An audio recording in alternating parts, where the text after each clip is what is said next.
marido con la empresa Grupo Norte e coa empresa Contrato Comunicacións Empresariais, así como que conta 5.700.000 da Cámara de Comercio.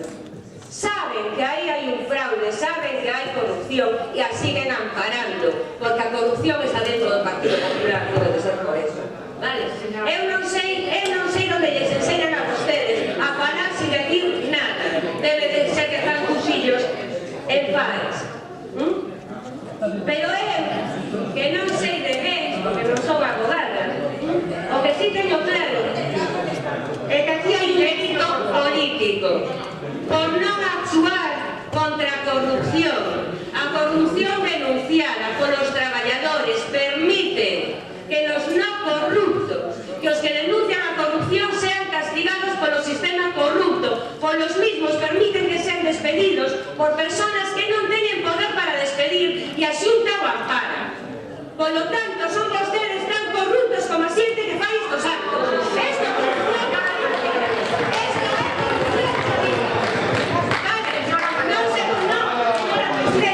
Non se pode permitir que os traballadores sean despedidos para que vostedes sigan denunciando con seus amigos. Esto non se pode permitir. Vale, esto é un delito político. Vale, sí.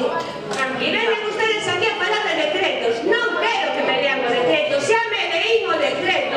Les pido que hasta os traballadores teñan a decencia de defender a quen denuncia corrupción en vez de amparar os corruptos, que é o que fan. Vale. Así seguimos desconfiando das axudas do IGAPE. Así desconfiamos do que fan as empresas co diñeiro público, porque non o controlan, porque lles dá igual, porque o único que lles interesa é manterse no poder.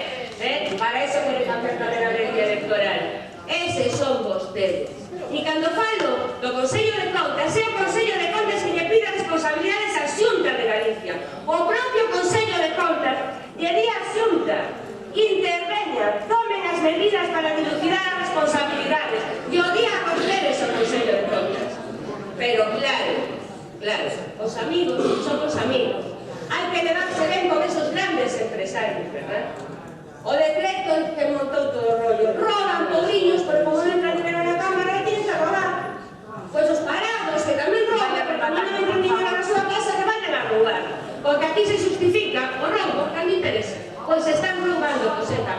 E teñen probas, tedes papéis.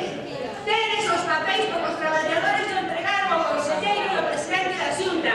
Tedes papéis. Polo tanto, estades protegindo os corruptos. É o único que tedes.